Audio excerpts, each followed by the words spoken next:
So I was actually born in a country that doesn't exist anymore. My passport when I was born was for Yugoslavia. We were very much in Belgrade in '99 during the 100 days of NATO bombings. And then my mum was sending faxes at the time back to British universities asking for any kind of job. So I was really raised for autonomy. And maybe that's a common factor in entrepreneurs. Hi, my name is Tijana, and I'm the co-founder and CEO of Female Narratives, an all-female creative agency based in London. We had like a proper sit-down in her flat in Soho, and we wrote a bunch of names down, and we turned around and showed it to each other, and without it being a prerequisite, everybody on the list was women. Oh, wow. I was like, what if I start my own publishing company? So Bumble was female-founded business that very much was like, women make the first move. What happened was Bumble, they were like, we like so much that you are a female-founded agency and that this whole production team has been women. This is so perfect for us. We would like it to say, produced by Female Narratives on the billboard. I felt like I was addicted to stress. I think I might have a problem with being too busy. And I was using my nose to swipe up on my phone. No to way. read the email. And in that moment, I was like, this is not good. A feeling definitely of needing to prove people wrong. Do you think it's a good thing or a bad thing? Yeah, it's so funny because it's like so not linear. But I guess like...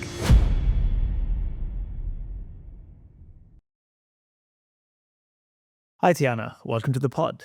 Thanks for having me. Well, thanks for coming. And before we get into anything and everything that you've been doing so far, let's start with your immigrant journey. So you're obviously in London now. Where are you from originally and why London? Well, it's an interesting one because I was actually born in a country that doesn't exist anymore. My passport when I was born was for Yugoslavia. I was Yugoslavian. And then, as you and probably your listeners know, Yugoslavia split into 6 different countries. So I'm Serbian.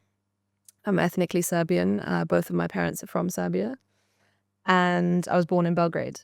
We moved the first time when I was 18 months old. My mum got a postdoctoral scholarship in the UK to work in pharmacy and pharmaceutics. Was at the London School of Pharmacy, and my father was doing some postdoctoral work at Imperial. So they very much came over as academics, and we were given a sort of 3-year grant via those universities to be here. We remember that very fondly as a family because we lived around Regent's Park in those beautiful white stucco houses that are now, 20 million pound homes, but at the time they were actually owned by the Queen and they were given to students with families that needed a bit more space. And my nursery was downstairs and my garden was Regent's Park. So it was this wonderful 3-year period, but I was very, very young, so I don't really remember it that well. After those 3 years, when that scholarship was finished, we moved back to Serbia. So my immigrant story is not that simple or that linear. Maybe a lot of people's aren't. So we moved back to Serbia. It's actually ironic that I took a train towards Wimbledon today to meet you because my parents love tennis. That's a very Serbian thing. And we have a very well-known tennis player. And so my parents used to go during that time. So we've got like 1992, 1993, stickers that say I queued at Wimbledon. And then a few years later, while we were there, my parents went to queue at Wimbledon, and you get a newspaper while you queue. And the newspaper might have been, the Times or whatever. And the article on the front page was War in Yugoslavia, Slovenia splits from Yugoslavia. And this was the news of the day. And they were planning, obviously, on coming back. That was always the plan. My mum, with 2 small children, said, is this a good idea? What should we do? Is our country falling apart?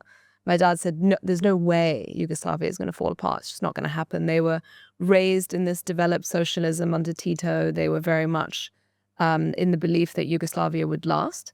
And so we decided to go back. And the truth was that the split with Slovenia was very minimal. That was a sort of a 10-day, more of an administrative thing than anything else. But what then came next was effectively a civil war between Croats and Serbs, with Bosniaks, unfortunately, in the middle of that. And so we went back to Serbia, and by the time we went back, sanctions fell and nobody could leave. Oh, wow. So we were very much in Belgrade in 99 during the 100 days of NATO bombings.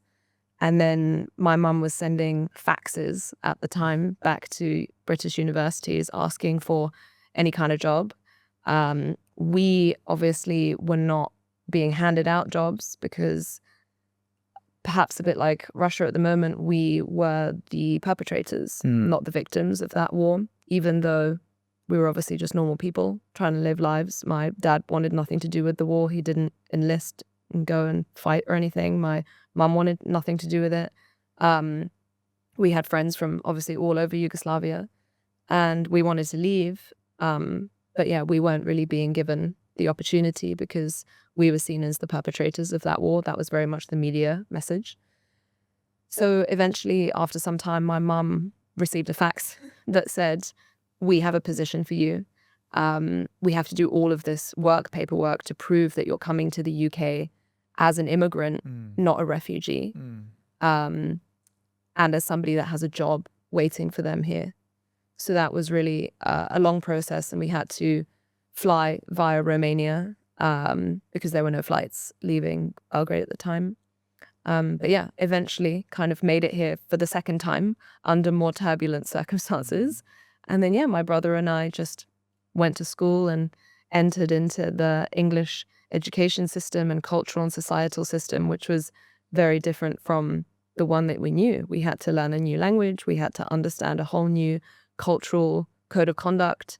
School is a really good example. My parents were raised in developed socialism, so school was school. You just went to any school. The English system of private schools or state schools that you had to sit an entry exam for, the idea of scholarships, the idea of some schools being better than others was just totally unheard of to them. So they just sent me to the nearest school, which happened to be one of the worst inner city girls' comprehensive schools, which I loved, by the way. But, you know, that's just an example of one of the many cultural things that we had to figure out. And how old were you when you moved to the UK for the second time? I would have been about 9, I think. Yeah, so I was sort of the last few years of primary school and then into secondary school. And at that age, like are you grasping, you know, what's really happening? I mean, I'm just thinking because although that's a very young age, but then when people at whatever age go through, you know, dramatic shifts like this in their lives, I think that perhaps maybe leaves like a long lasting, I don't know, imprint, or it somehow, I mean, I've been through, I'm not going to say similar situations, but like pretty tough situations between my mom and dad, bad relationship, whatever. It's somehow like it, matures you that much more faster. I don't know if you felt something similar. Yeah, I think I definitely grew up pretty quickly because when we moved to the UK as well, both of my parents had full-time jobs. So this idea of, oh, go pick up your kid from school at 3:15 was like never going to happen. You know, there was no way my mum could come and collect me. And they needed to both have full-time jobs in order to afford to be in London. So I definitely grew up quickly, and I really resonate with the Esther Perel idea of people are raised for autonomy or raised for loyalty. Being raised for autonomy is very much, if I need something doing, I'll do it myself. I'll figure it out. I don't feel like I can rely on anybody else. And being raised for loyalty is somebody will help me. You know, if I'm stuck, somebody will help me pick this up, and people around me will solve this if I can't.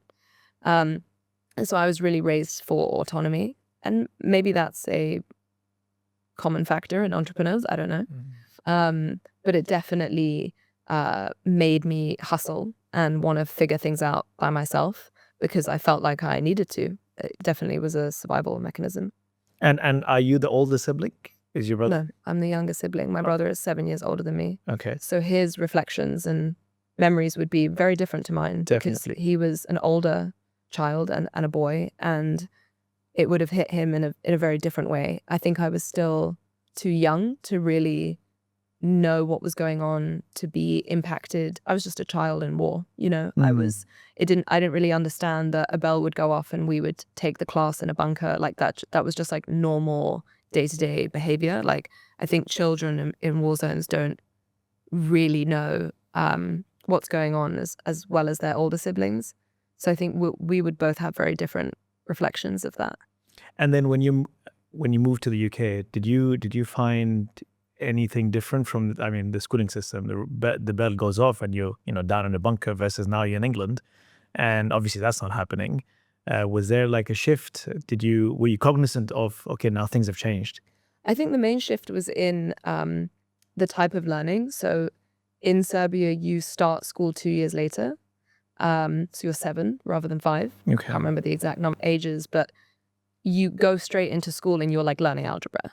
Oh. So this idea, we came to the UK and we're finger painting. Like, what are we doing? So my brother, who was older and incredibly smart, just didn't understand how slow the pace of learning was. In Serbia, you're taught those things like much younger, even though you start a bit later. So he was immediately doing things like sitting GCSEs and A-levels like early, and was very much pushed in his school to be one of the kind of brightest students in terms of maths and science. And I also think that school was such a great vector for us because as immigrants, one of the biggest things is wanting to prove yourself as valuable in that society. And I couldn't do that through status or family connections or any of those. I didn't have that. We were fresh. So something like school, where you're suddenly in competition with everybody else on something that feels like somewhat of a level playing field, was an opportunity for us to show who we were as a family. And so, I got 3 A stars and 5 A's. My brother got all A stars, sat exams early. My brother went to Imperial, studied physics, did a master's, did a PhD. I went to UCL, did history. Like, these were all attempts at us to kind of show that we belonged here. Yeah. And why do you think that's the case? I mean, are people making you feel that you don't belong here and you need to just work harder to fit in?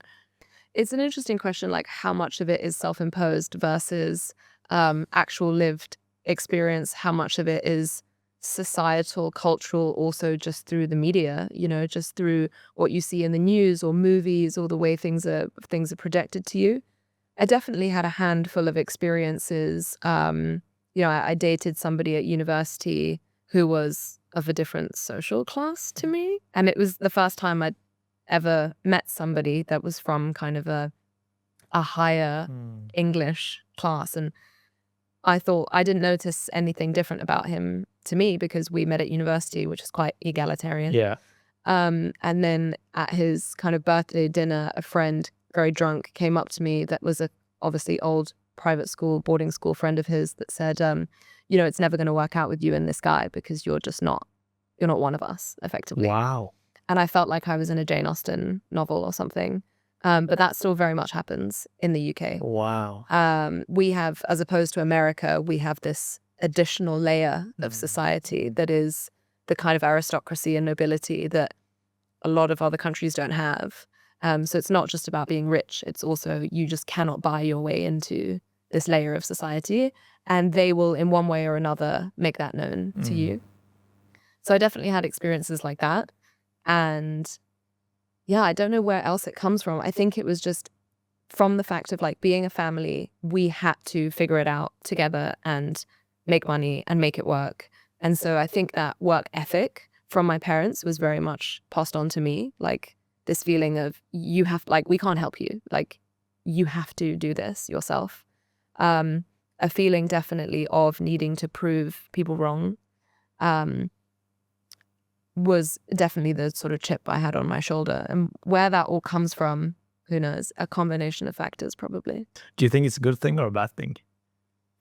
It's, we were saying earlier about unlearning and unpacking this stuff. I think it was a real driving force for a very long time. I would be lying if I didn't say that, it affected me being a founder, me being an entrepreneur, me being Forbes 30 under 30, me doing a TED Talk. Like all of that comes from that drive. But it's also comes from an insecurity, right? Of I feel like I need to prove myself to other people through vehicles that other people understand. Like the Forbes 30 under 30 list is, again, this opportunity to prove yourself in a place that isn't something I can get through my parents or where I was born or what kind of family I come from or what kind of connections I have. I think it's like, yeah, it's difficult to know really. But I think, yeah, the drive, is it good or is it bad? I think it's really good to a point. I think it was really good for me to be able to test the limits of what I could do. Like it pushed me to work 16-hour days, to like keep going, to like make things happen, to make them work, to ask, like don't ask, don't get. You know, I have this real attitude of trying to make things happen. But the limit is things like burnout, things like overwhelm. I got to a point where I felt like I was addicted to stress. A lot of people talk about different kinds of addictions, and I was like, I don't have any of those vices. And then I was like, I think I might have a problem with being too busy, and kind of overloading myself. And now I think the process has been, what does success actually mean to me when I strip away external validation and other people's ideas of what I should and shouldn't be doing? What does that actually look like for me has been a process I've only been going through in the last 3 years, really, because I've been following this trajectory of what I thought success looked like that I defined when I was like 16. And that was effectively defined for me. And I played a game I never signed up to play for the following 15 years. And so I'm only just kind of trying to redefine that now because it just doesn't serve me. And I think that we have to, every 5 to 10 years in our lives, actually redefine success because it means something completely different at a different stage in your life. What it meant to me when I was 21 versus, let's say I'm 41 with kids, is a very different thing. Yeah, absolutely. However, there's direct correlation between, you know, that mindset and being an entrepreneur, and having maybe a little bit of chance of success being an entrepreneur as well, because I mean, the probability of success also is like very minuscule. So, I mean, if you don't have that type of mindset, then it becomes also that much more harder, don't you think? Yeah, and one of the things that I will say in defense of being an immigrant, and one of the things that I did get is, and I don't know if this was the same for you or your family, but being an immigrant in London and my culture is one where the children stay at home as long as they need to, until, you know, in Serbia, it's quite common for a child to stay at home all the way up until they get married. Yes. And then to only move out when they can afford to buy a home with their partner. So there isn't really this culture of like long periods of renting and living alone and doing that. And so I always felt like even if things failed, I lived in the US for 3 years and I lost my US work visa and I had to come back home. I always knew I could come home and that, you know, there was, albeit a bunk bed in a council estate flat, like it's nothing fancy, but I always knew that I had somewhere I could come back to, and that wasn't seen as failure, and that wasn't seen as, oh gosh, when are you going to move out or get a job or whatever. And I think that's quite conducive to foundership because you need a place that's stable, that you can be at home in, and not have to worry about paying bills and things in order to create something, because you have to work many hours a day to make that thing happen, and you have to put any money that you do have into that thing. And so one of the blessings for me was very much coming back at the age of, I would have been 25, and moving back in with my parents to start my business. And I think maybe that's one of the blessings of being an immigrant and our culture, because a lot of my friends at sixth form were desperate to move out. Like it was this, I'm turning 18, I'm going to university, I'm deliberately choosing a university that's far away from my parents so that I can have this grand freedom experience, this liberation, that they've been renting since they were 18 now. Whereas I chose to stay at home and go to UCL, which was a 15-minute walk from where my parents lived. That was logical to me. Like I never questioned that. And I had a job, which meant that I could pay for my university degree so that I was never in debt. So maybe the kind of money savviness of like, figure it all out for yourself. Like I was never told or encouraged to take out loans by my parents. It was always just, if you owe somebody money, like pay it back as soon as you possibly can. So I think maybe that's like one kind of silver lining that and it's a big silver lining, because like being able to have a physical place that I could start my business from. You know, I always said if I wrote a book, it would be called The Bunk Bed Chronicles or something, of the things that I was able to achieve and the meetings that I had in that bunk bed room are like quite ridiculous. Yeah, I completely resonate with everything that you just said because I moved back into my mum's house when I was 31 or 32. Mm. So I was in the property sector a long time, invested a lot of money, lost a lot of money, and I just didn't have a choice. And it wasn't a question of me asking my mom. It was just a default. And then it wasn't just my mom, it was my sisters, like everybody pulling together. Like, I mean, money, home, support system. Then I'm like, okay, I'm going to start another business. Okay, how can we support you? Like, I mean, it was just a given. So that was like a huge superpower for me. Like, I mean, or if I didn't have that support, like, I don't know how I would have bounced back. Like, I mean, yes, I would have gotten a job, this, that, but it would have been immensely more difficult, and for sure, I wouldn't be able to take a risk like the way I did. Um, so I mean, talking about your entrepreneurship journey. So, okay, you finish your university. Was that again like a default that you always knew you wanted to become an entrepreneur? I'm just thinking because being an immigrant, immigrant family, normally you would, especially parents, I would think, at least mine would do that. Go into your default would be okay, safety, security, get like a safety net. Now you've got a degree, get a job, like a great job because we want that stability, and then you're doing something completely opposite. Was that something you always wanted to do and this is what you started, or you did something else before? Yeah, it's so funny because it's like so not linear. But I guess like my career journey, I started modeling when I was 15. So I entered into a very weird world at a very young age. I was signed to one of the best agencies in the world and at 15. Wow. And so I was kind of in that world. And my parents, being strict immigrants, were like, she doesn't miss a day of school for this. Like school is more important than this. They were definitely not the mums that were like, oh my God, like, please, like, have her do anything. No, not at all. So I very much had like one foot in modeling and one foot in, let's say, the real world. But it helped me to finance my studies and finance all of the things that I wanted to do. So the travel that I did, the trips that I took, the experiences that I had this like job that was helping me pay for that. So I had a taste of work. And I suppose what's interesting looking back, I was talking to somebody last night about this. I've never really worked for anybody else. From modeling, which is very much you are self-employed. Correct. You work for yourself. You have an agent, but you very much manage your time, manage your money, manage everything. I did that for 10 years. So I worked for myself. At university, I chose history, which was very counter to my family's requirements. They were like, what are you going to be, a historian? And so I chose the subject that I loved. My trump card was that I told my dad, I'll do a law conversion course, Okay. which I never did and had no interest in doing. Sorry, Dad. But I kind of was like, I think I'll be okay with this degree. And if not, I will do this law conversion course. But I wanted to study what I loved. And I studied history because I wanted to know more about my country and what happened. And I wanted to hear about it from not Serbians. I wanted to hear about it from a wider breadth of people. So I specialized in Eastern European studies. And while at university, alongside modeling and studying, I did various jobs. Like I was conscious that I wasn't going to be a historian, and I knew that I needed to get work experience. I think that was maybe another immigrant thing of like, no one's going to give me a job. I don't have an uncle who's a QC who's going to, give me an internship at XYZ. Like my parents did not have connections.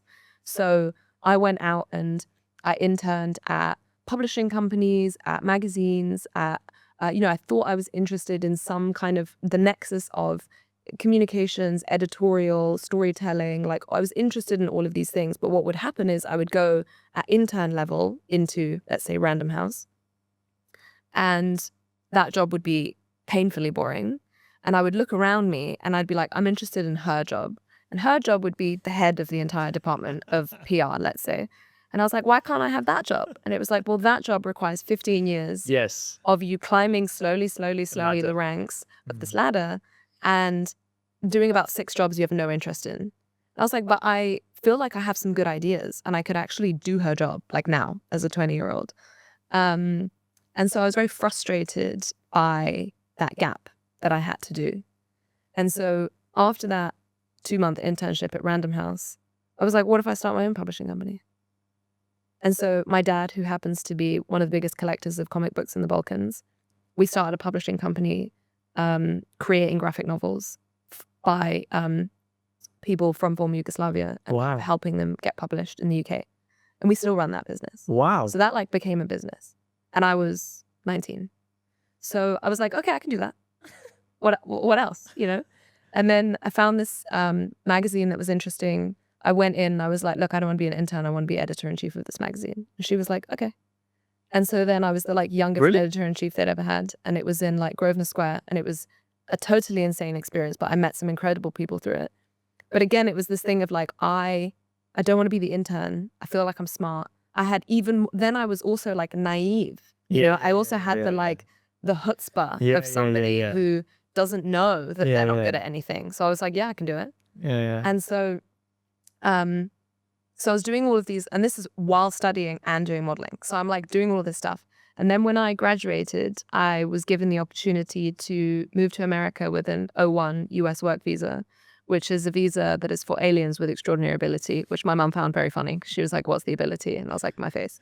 And they, and I kind of had the foresight, I kind of didn't really have a huge interest in modeling, like full time, that I knew that wasn't what I wanted to do. But I had the foresight at sort of 21 to know that I will never get a US work visa this easily again in my life, ever. And so I kind of took the opportunity, moved to LA, which was a totally insane idea because I moved alone. I couldn't drive, and it's very much a driving town. Didn't have a driving license. So I kind of was thrown into, again, a completely opposite culture to the one that I'd now accustomed myself to.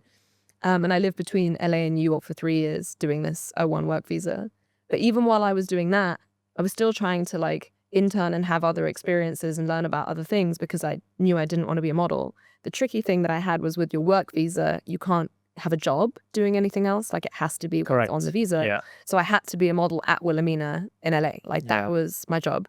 So everything I did was free. Like I was doing it pro bono. I was just like trying to have experiences to see how businesses worked and what was going on. And then I definitely had the idea of starting my own business. So I guess the publishing was immediately me being like, I can do this. How hard is it to start a business? Then the magazine I was the editor-in-chief, so a lot of responsibility fell on me, but I didn't own the magazine. And I had the feeling that at any moment, the people who did own the magazine could go, oh, we've decided to close this. And my entire reputation as a journalist and editor would be on the line.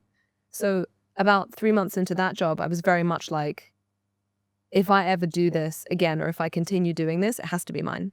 Like there's no world. I'm literally putting blood, sweat, tears, working 16-hour days, pulling in all of my connections from around the world that I know to make this thing work. And it's not mine. That doesn't make sense. And then while in America, all of these different ideas obviously percolating, I lived with a girl who was loads of fun, but terrible at organization. And we concocted this idea of a campaign that we were going to do for Levi's. And because I'm a hustler, I ended up getting us a meeting with Levi's. Wow. And I was like, this is what we want to do. And they were like, we love it. Great. Like, what's the production company that you're doing it with? And I was like, what production company? Like, it's just her and I. Like, it's not that complicated. This was kind of before influencers and, you know, brands just reaching directly out to people and saying, hey, do you want to make this thing? This was very much the era of like, there has to be an ad agency. Right. There's gatekeepers behind all of this stuff. And there's a system to how this works. Like you can't just come in and be like, let me make you a campaign. Yeah. That was not the order of things. And so I was like, okay, so we need an agency. So either we go to some agency and give them our ideas, which again felt like I'm losing the ownership here, or like we just start an agency. And so we came back to LA with all these kind of ideas, and I was just trying to figure it. At the time, it felt too broad. It was like, I'm interested in taking people's stories, like their authentic, real stories, connecting them to relevant brands, and making that a campaign. But it was like anybody, any story, any brand. It was quite broad, and I felt like I was just like one person trying to figure all of that out. Like it didn't feel like something I could do by myself. And then, for a variety of reasons, I came back to London in September of 2016, moved back in with my parents into my bunk bed. And that same week, met a girl who I'd actually met that summer, but we had like a proper sit down in her flat in Soho. And I said, I'm really interested in this agency that takes stories, connects to brands, It feels really broad. I don't know what it is. And I was interested in the story and the creative, and she was very interested in production. And we both been models that were both dropped by their agencies and wanted to see something done differently in that industry. Because obviously as a model, I was just a face that was a blank canvas to be anybody. So I could be a surfer, I could be a photographer, I could be whatever, but I wasn't any of those things. Yeah.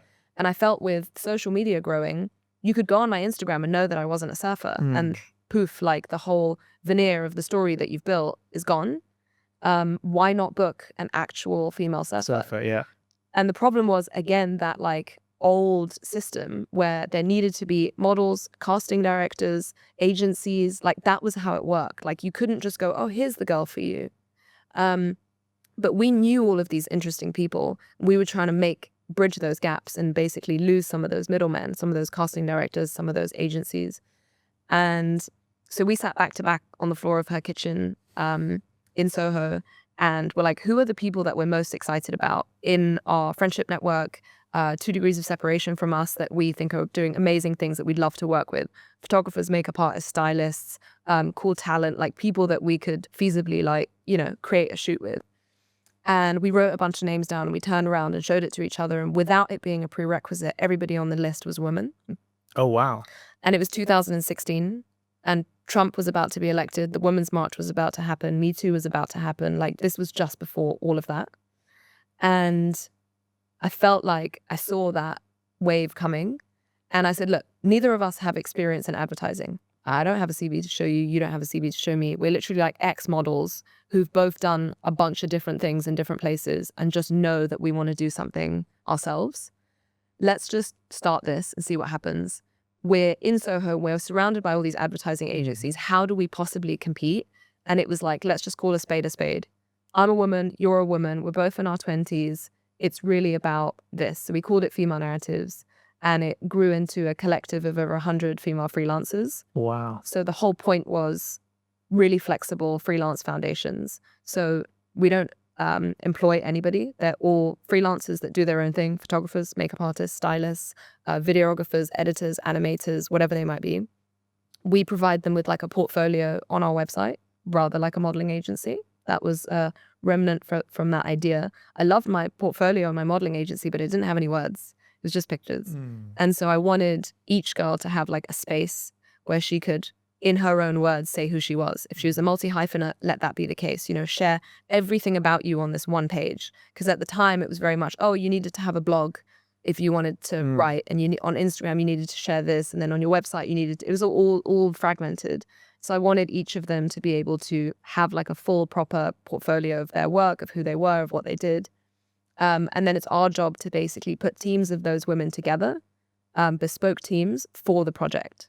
So when we were working with Bumble and it was a big out-of-home video campaign, that's got lots of talent, lots of video people, etc. If it's an animation for another brand, that might be an animation team. So it's very medium agnostic, but the main bridge and umbrella for everything is that it's female stories told by women for brands. So I was able to find a way to kind of shorten the brief of what I'd been kind of dreaming up with her help.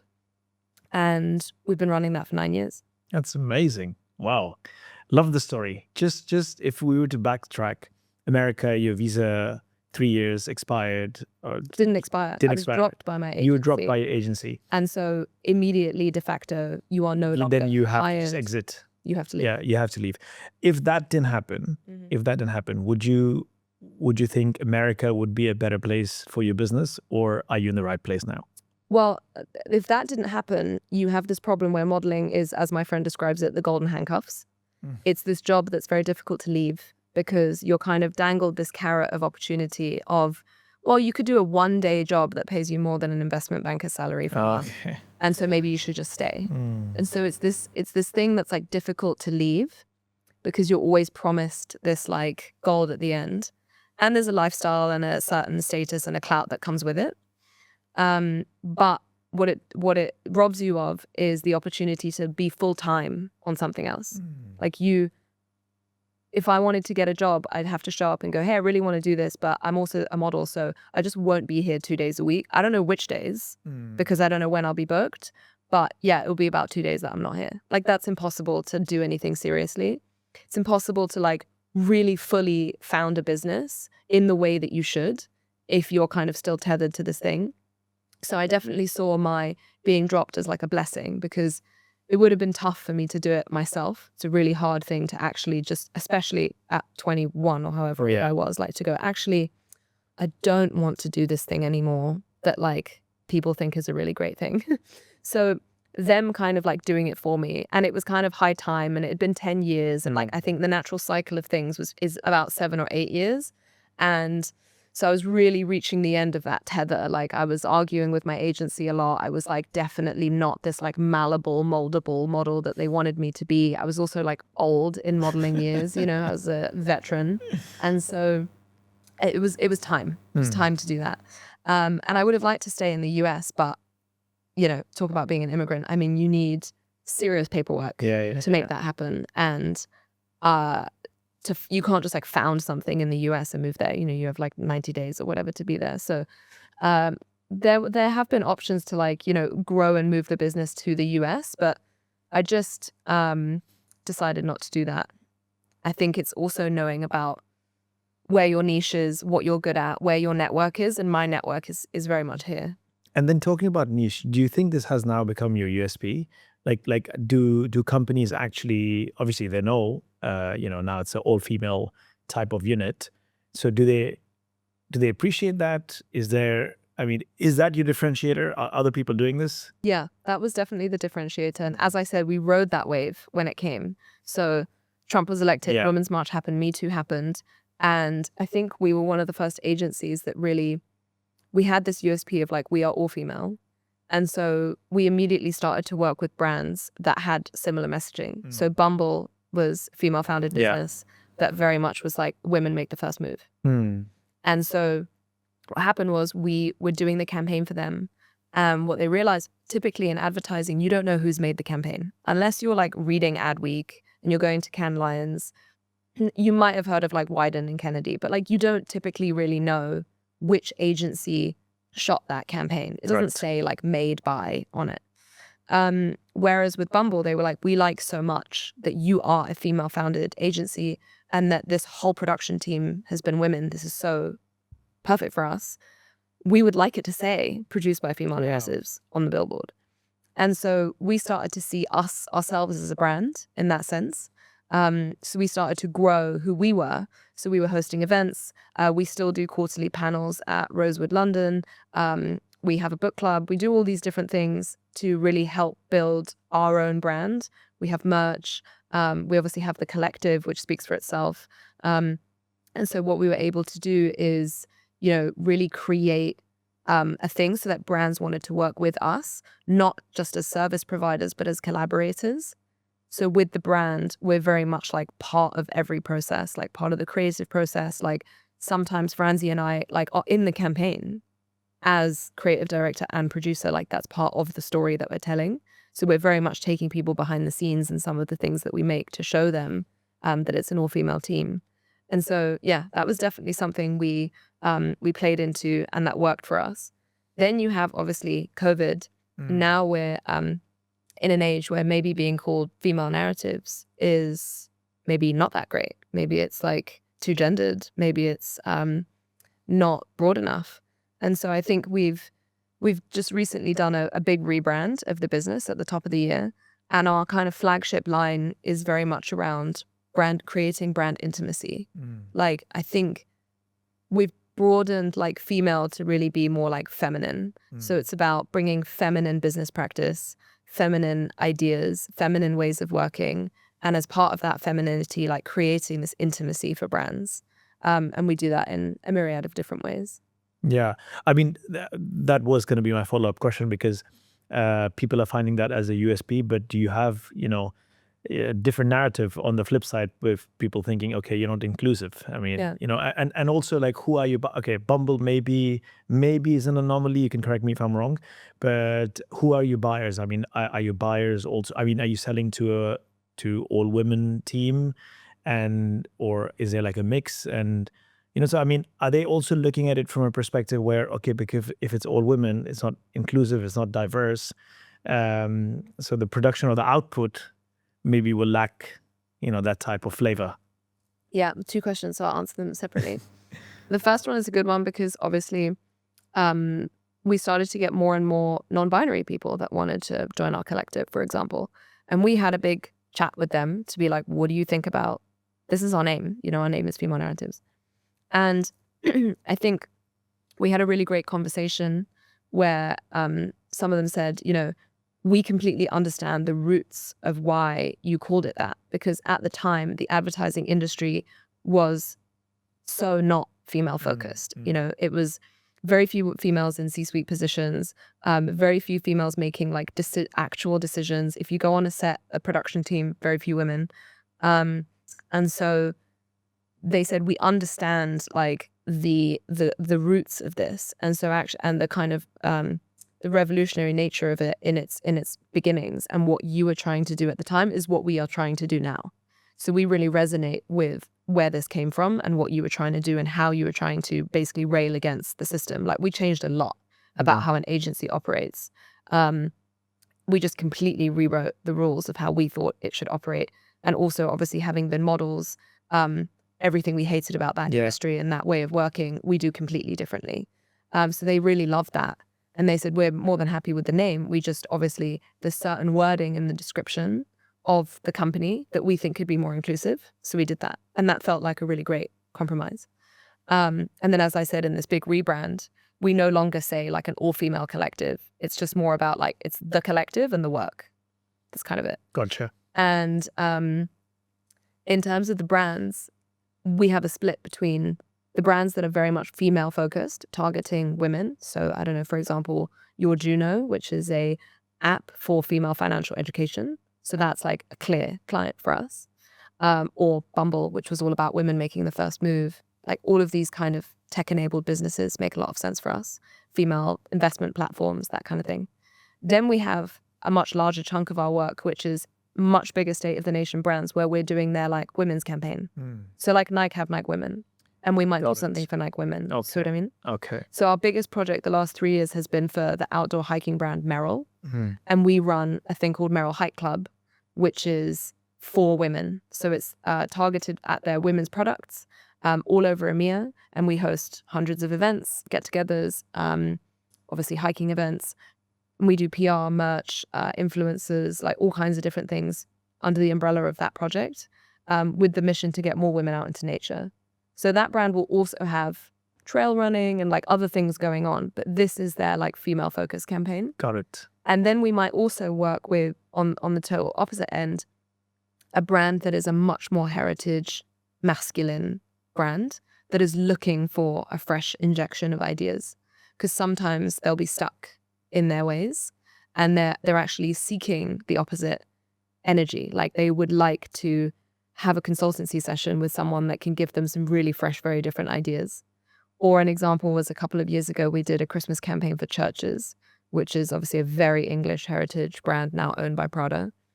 And we came up with this like really kooky idea that they said yes to on a whim, and we made it and they loved it. And it was like their most viewed video ever, because I think it was that exact right contrast of something new and something fresh. So that's really the span.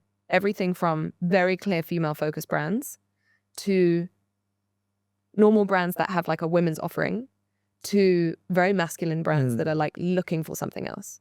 That makes sense. So, I mean, my next question was going to be a go-to-market strategy. How are people finding you? Or you finding people? But then your ICP really is, I mean, it's also interesting because, I mean, the complete end of the spectrum or extreme spectrum is that super masculine brand. But the narrative is changing from a place where that masculine brand, and I don't know if this is the conversations you've had with your clients, where the buyer behavior, a lot of masculine products are also bought by women for their partners, for their fathers, for their whatever. So, targeting those type of, different subsegment. And absolutely makes sense. So your go-to-market strategy. So how are people finding you? Was Bumble really like your catalyst that boom, like that changed everything for you, or? It's so interesting because obviously there's so much business terminology and like ways of doing things and what's the ROI on this and it's like ours was just so organic and so grassroots. Like I said, neither of us had business degrees, neither of us had jobs in the general industry that we were trying to start a business in. We didn't know anybody that worked in that business. Like we just started a limited company the next day after we'd had this idea and went, even if we do one shoot that's different to the way that we were treated as models, this will be a success. So it was very low stakes and expectations. And then it just grew and grew and grew to the point where like both her and I were like, shit, we're now doing role. I don't even know what this role is. I don't know how to do it. We were having to learn things on the go.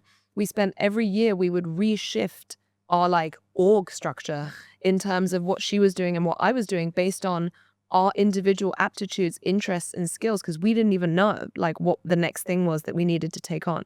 So I'm definitely like, this is really like business, like on the fly, trying to figure it out as you went, so much of business that I think if founders are honest with themselves is like figuring it out as you go along and getting an opportunity to do a job and Bumble being like, can you do this? Have you done out of home before? And us going, absolutely, we've done this before.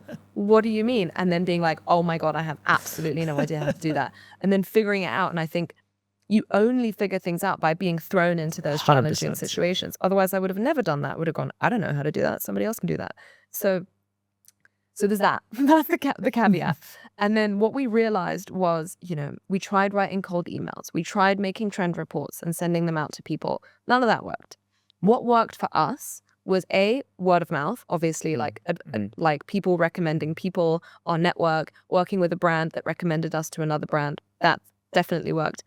But then what we realized was like events. So we started to host, we've been basically hosting a panel of some version of a panel talk event for the last 9 years. We started at the W Hotel. They said, look, we've had this series that we do at the W everywhere called like, gosh, what was it called? Something around women's talks. We'd like you to take over the series as basically curators of that series. Like we'll pay you to like run this event series for us that's every other month or something at the W in London. We went, great. So first we started hosting it and then we realized actually this is the ideal place to invite a potential client. Because what we started doing was we'd go, okay, W, we think that the next theme should be on tech, women in tech. They're like, great, sounds good.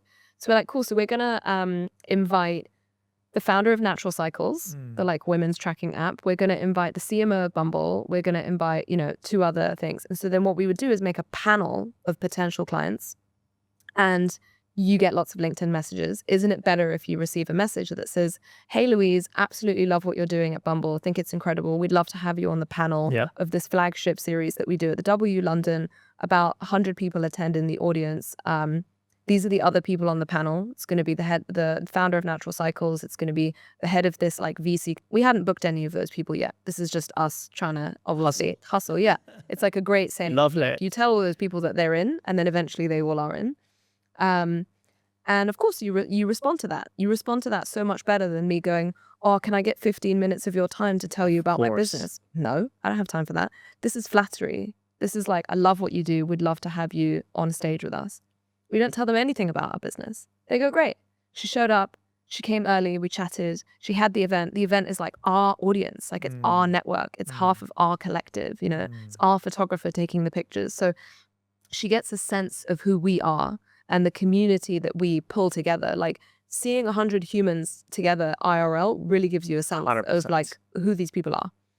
Then like on the back of that experience, that evening as she was leaving, she went, I actually don't know what you do, but I have a brief on my desk for an agency to come and shoot some like Bumble real stories, like people that really met on Bumble, success stories, and like in a studio, like sharing, so that we can make some like reels and content out of that.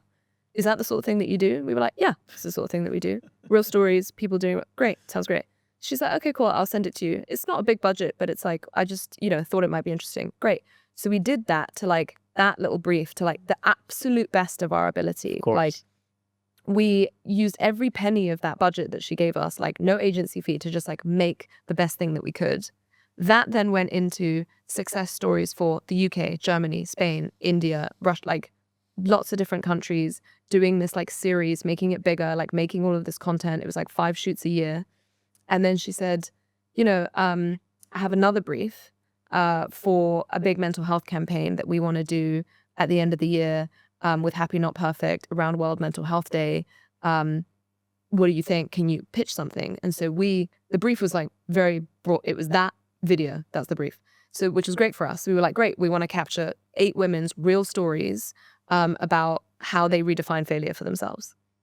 So they said yes, we made that. That was at the time the biggest thing we'd ever done. It was like this big studio thing with 8 huge names, like made that. And then off the back of that, she said, okay, now that we know what you can do, we're doing a, pitch process, which is what most bigger clients will do, pitch processes, where you have to be one of the names in the mix.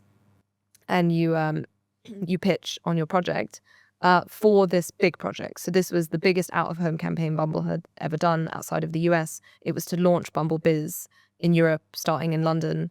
And it was about Bumble Biz, like people who'd really met on the business side of Bumble. And so we pitched for that along with other agencies, and we won that pitch. And then we ended up doing that. And that was huge because it was 60 working Londoners, and we took photos and videos and did this whole campaign. So I think, to answer the original question, it's very much like, if I can meet them in person, that's game changing, because then they get a sense of who we are. And I think we're different from a lot of agencies, and our point of difference is different, and our attitude is different, and our people are different. And so much of this business, of the agency world, is, do you like the people? Yeah. Like, do you want to be on set all day with these people? And it's like, you can be really efficient and it can be really great, but if I'm bored and fundamentally don't like you, that's not fun for me, and I'm not going to book you again. So if I'm a client. So I think it's really like, and that's still our main thing. That's why we've moved venues. And it's funny, like, we've literally grown to like the best venue in London. So we went from the W, we did the Albright, we did Soho House, and now we're at Rosewood, which is like the nicest place. And so we have this, like, that's our flagship event series that remains, which is these panel talks. And it's our opportunity to invite press, to invite clients, to invite prospective clients, old clients, to have people on our panel and really like keep that going. And then of course you use that as social collateral, right? So you can share about it. So maybe even if a client didn't come, you're still doing something in culture. Absolutely. You're still leading some kind of conversation. So rather than just jumping on the back of things, you're actually hosting the thing. Like, you want to be the host. There's a really great piece on that in a book, but it's about being the host is like a key factor. And so I don't really have a business answer, but if you can try and be the host in as many situations as possible, I think that's a great lead gen. Absolutely. And ultimately, I mean, you're in marketing. People do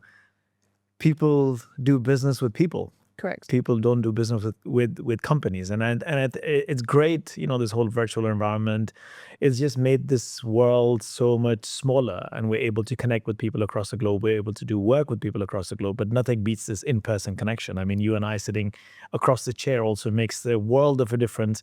Now, this 1-hour conversation, obviously, we'll have a different type of relationship versus if this was a virtual podcast. So 100% agree with that.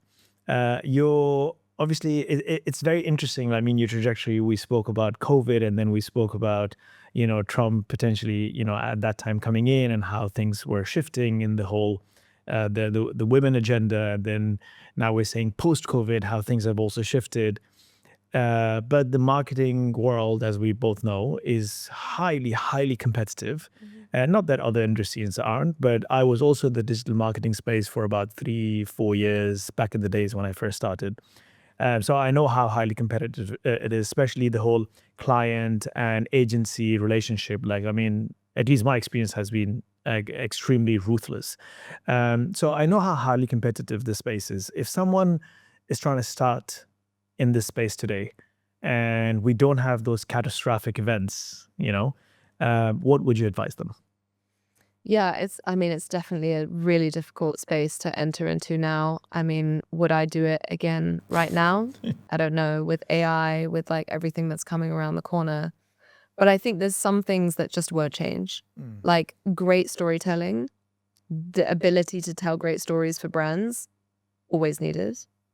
I think I can now see, as I said, a lot of businesses go in these like 7-year cycles. So you've either scaled and sold by then, or like something's happening. And so I'm seeing agencies that started when we started getting so big that they now can't take on certain clients, right? They have a threshold of, well, it costs 100 grand to work with that agency. And we started our agency precisely because we had friends who were starting brands who were like, I can't go to an agency. It's too expensive. Can't afford it. So we were like, okay, how do we find a way to work with freelancers to make this cost less for you? And there will be a next generation that always does that. That's scrappier, that it's not necessarily cheaper, but like, because they don't have they're not cumbersome in the way that a big business is. You know, they don't have so many overheads. They don't have an office. They don't have all of these other things. Like, new people can always undercut and come in with just a scrappier, leaner way of doing things. But the key thing will be story, and it will be network. Like, who do you know? And I think so much of agency work is fundamentally being like, this is the talent and the creatives and the people that we know. And you can't really fake that, and you can't really buy that, and you can't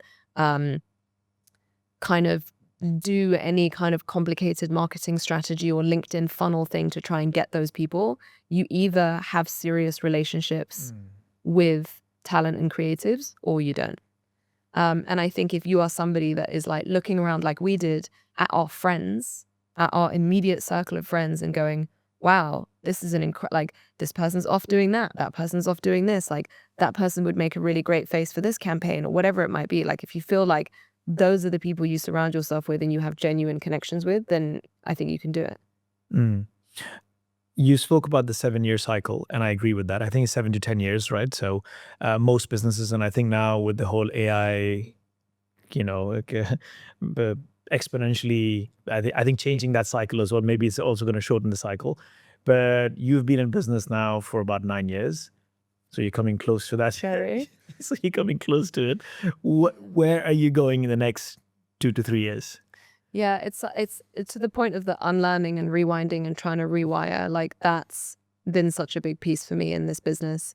5 years in is where you kind of really need to make the decision of like, are we scaling this, supercharging this? Are we hiring people? Are we trying to make this into, who are going to be the people that potentially sell it? What do those M&A deals look like? And we very much started down that path of scaling. And then it became so overwhelming and so wildly outside of our, we don't have business degrees. Like I said, we don't know what we're doing. Outside of our aptitudes, outside of our interests, outside of the lifestyle that we kind of wanted to live. Because if you go down that road, that's like, AI withstanding, it's probably at least a 5-year serious head down time of work, right? To scale and sell. And, was that what we wanted to do with our early 30s? And we sat down together and asked each other some questions that I'd never asked myself, that I'd never thought to ask or think about in business, which was like, do you want to do that with your time? What kind of life do you want to have over the next 5 years? What are your goals? How much money do you want to make? How much money do you want to make a year? I think having been a model and doing all this kind of freelance ad hoc work and working for myself, I was never taught how to budget, how to do finances. Like, that wasn't something that I was educated on. And so what you have is this like scarcity mindset of, okay, I have to say yes to all of these projects because I don't know when the next project will come. But the reality is you just haven't done a budget. Like, you haven't figured out like, how much do I actually want to make a year? Okay, that means doing this many jobs a year.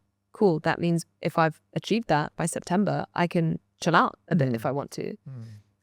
We'd never done that. I'd never done that. I'd never thought about doing that. And so we asked ourselves these questions, and we wrote down a number of like, actually, we would quite like to earn this much a year. We'd never really set that out before because, salaries as a business, we're the only 2 employees. And obviously we do the structure of like the most minimal salary for each of us. And then there's like dividends, this, that, and the other. So we'd never really looked at like, what is this number that we would like to earn? And so we wrote that number down. we went, okay, let's do the math. Like, how much profit do we need to create as an agency? How much needs to come in terms of work in order for us to pay everybody else and then also be able to pay ourselves this and pay corporation tax and do all the things? And we did crunch those numbers and then looked at our year, and it was about, like September, October. And we were like, oh, we've already achieved that for this year. And in that particular year, I'd been like pushing myself to the brink to be like, what's the next thing? What's the next thing? What's the next thing? And we had great relationships with all of those clients. There was no reason why those clients weren't going to come back next year and be like, let's do it again. So we sort of went, okay, if we could maintain this salary and just maintain the business rather than being like grow scale, grow scale, grow scale, how would that make us like feel? And that was back to this idea of my definition of success. Like, would I feel like a failure if, the PR stopped and I stopped being put on lists, or I stopped being called up for interviews, or whatever it might be, because I no longer had the high energy, growing business? So that was a personal question. And I said, okay, well, for my sanity and for, the goals and dreams that I have in my early 30s of starting a family and doing all these other things, maybe I'm happy with, and if I can stick to this salary, which obviously still requires a lot of work in getting all of these things in, maybe that's what I want to do. And so we've spent the last few years very much maintaining our business. So still working, still doing all the things, but not trying to scale and grow it. And I have the exact opposite example in my house every day, which is my partner, who runs a creative agency that has decided to scale. Now has 90 employees in 3 different continents and different offices around the world. And the level of responsibility and work and pressure that he has every single day is not a feeling I want to have. I also know what I'm good at. I'm good at being in the work. I'm good at being the creative director of the project. I'm not good at being a manager of people, which is kind of what you end up having to become. And so I think knowing yourself and knowing the kind of work that you want to be doing is super important. And if that means forfeiting this kind of pot of gold that might come at the end of a sale, which, by the way, might not happen at all. Like, very few companies actually achieve sale at the price that they wanted. Absolutely. And LinkedIn is awash with this idea that everybody's succeeding and everybody's doing it. Yeah. Everybody's killing it and you're not. But like, the facts and the numbers don't lie. And so we could have put in all of our energy, our entire lives, forfeited friendships, relationships, all kinds of different things for this 5-year growth period, only for it not to succeed. So yeah, we very much looked at, what would bring us joy in the now. And that's what we're doing. And it's actually created a much better relationship between her and I too, because the pressure of trying to do this huge thing or having the responsibility of lots of payroll on us just doesn't exist. So we're able to be more flexible. We're very selective about the projects we choose, which is kind of like also a benefit, because then what we put out in our portfolio and what brands think of us is that we're choosy. And we are. I think if we had to hit certain numbers, we'd take anything, right? But then, who are you when you don't stand up for your values and your morals? And so we have quite a specific idea. We work with a lot of B Corps. We work with a lot of female-founded businesses, and we work with only like value-driven businesses. And so that then immediately narrows down your client scope. And then we have this very specific thing of like, we work on special projects. Like, we are not your retainer agency that does your social media. We work on female-focused projects, which are often one-off or special projects that run for multiple years, but they're a specific project. And when every single thing that we do sign off and we sign a scope of work to do, we love. So there's no sense of like, ugh, I have to go do this thing. Like, I love waking up and working every single day because I'm working on the stuff that I chose, that I love to do, that I'm doing like for me, not because we have to hit some sort of number. So I don't know if that answers your question, but yeah. It does. And I was not going to ask you a follow-up question, but now I will on this specific thing, because, it's also very difficult when you're successful and money's coming in and you're getting all these projects and so on. It's also difficult to stop yourself. I mean, yes, there's social media, but there's also internally, you're like, okay, but I'm growing. Like what I'm doing is working. It looks like everything I touch is turning to gold. So, I mean, does one have to go through burnout or have a partner and see their life so intense to actually, you know, take stock, like stop and take stock? Like, I mean, how does that even happen? Like, I mean, and would you also advise people to actually take stock? For some people, yes. Again, I think, as I said to the beginning of our conversation around this, like race for autonomy, race for loyalty, I was raised for, I'm just going to do it myself. And that's impossible to do in a growing business. Makes you a terrible delegator. Yeah.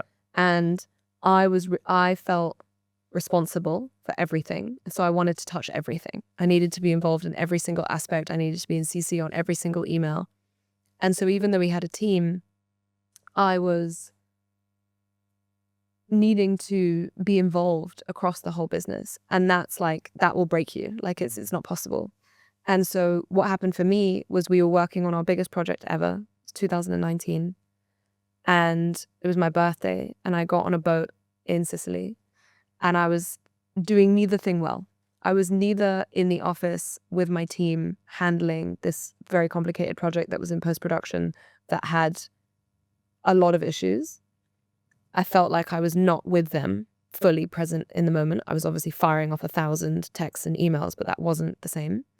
Nor was I on holiday with my friends. Like I wasn't being a present guest. I was also sick. I had just run myself to the ground. So I had bronchitis. I was like not feeling well. I had a cold. I was just like weaker and weaker and weaker, but still like trying to, and then feeling bad, trying to juggle these two things. And then on the second day of this trip, whilst like, you know, I would leave dinners to take calls, to do all of this stuff, I developed a rash. So I got a full body rash. Wow. Literally from my head to my toes, mainly on my hands. So it was like this tiny, tiny dots. It's called contact dermatitis. And it was like all over my hands and it was itchy and it throbbed. And they were these like lots and lots of little dots. And on that second day, I literally had both of my hands in 2 vats of hydrocortisone. Wow. So like to like stop the reaction that I was having. And I was using my nose to swipe up on my phone. No to way. read the email. And in that moment, I was like, this is not good. And I could sense that my body was literally shutting me down and like sending me signals. And I'd never been someone that was like into somatic wisdom. I'd never talked, you know, friends who were like, oh, if you have a problem, like go to yoga and figure it out. I was like, the fuck does that mean? Like, no, like tell me the answer. Like I'm a practical, pragmatic, like Serbian, like give it to me straight. And so all like my body was literally going, mayday, mayday, like red flag, like alarm, alarm, alarm, like sending me things. And it was like making me sick, giving me headaches. Then I had this like full body rush that was like, you cannot use your hands. Like you literally can't use your hands. And I was still trying to make it work. Oh my God. And so with all of those factors, I came back from that trip and I just like completely collapsed. Like I just couldn't operate. And it took me like slowly like coming back to some kind of like semblance of self and like health and like all of those things to be like, oh, I think I just like pushed myself to the like edge of what, because I couldn't figure it out. I was like, I'm not doing anything physical. Why is it hurting me?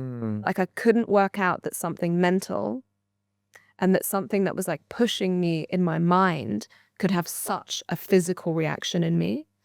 So just like reconciling all of those things took me ages. And obviously I didn't next day go, oh my God, here's how I'm going to change my life. I think everyone I've spoken to that has had burnout has either had cycles of burnout or has had it happen to them 3 or 4 times before they eventually like something shifts. But that was definitely the worst kind of clearest expression that I had that made me sit up and go, okay, this is not working. I can't do it this way. So for some people, it really does require some kind of slap on the wrist from the universe for you to go, okay.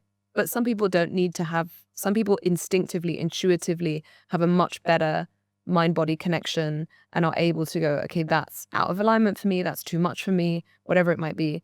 But some people have a different problem to me, like they're people pleasers. They want to say yes to everything and then they overstretch themselves. That's not my problem. I want to be involved in everything. So I find it hard to delegate because I'm built for autonomy. So a lot of people have it in different ways, but the end result is the same, which is pushing yourself to the point of no return and hopefully learning something from that. Yeah, that's pretty extreme, by the way. Like, wow, Yeah. I've heard burnout stories, but What's this is like crazy. And you're crazier, by the way. Now you're still using your nose to swipe up yeah, and down. But I think, I mean, I'm sorry that, you went through that, but in hindsight, whatever so happens, necessary. yeah, whatever happens only happens for your own good, which is just fantastic. Tiana, thank you so much for everything and sharing your journey. And it's amazing what you guys are doing, and I wish you all the best. But before I let you go, I need to ask you a last final question.